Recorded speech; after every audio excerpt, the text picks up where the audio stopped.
Class in continuation of acid, base and salts, I am going to explain you classification of acids.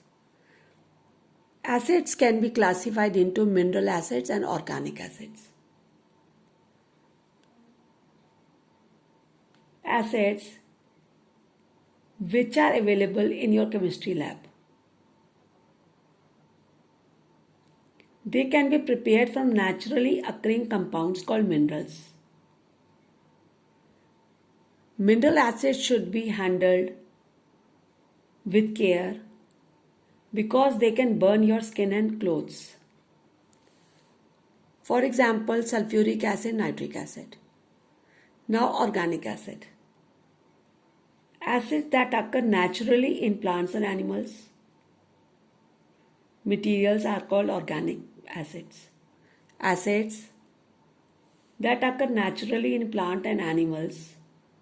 Material are called organic acids. Example, carbonic acid and lactic acid. Acids may be strong or weak also. Nitric acid and sulfuric acid are strong acids.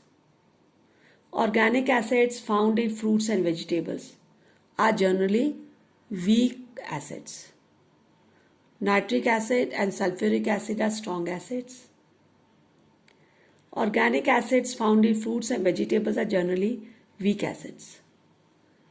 Acids can be either concentrated or dilute.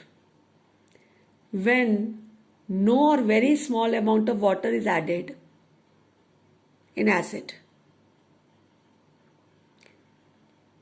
it is known as concentrated acid.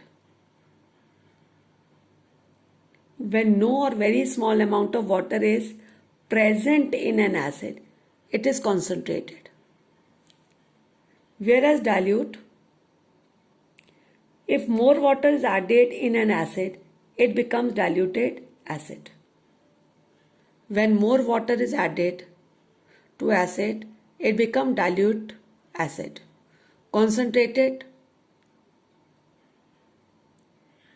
when no or very small amount is present in acid, it is called concentrated acid. Thank you.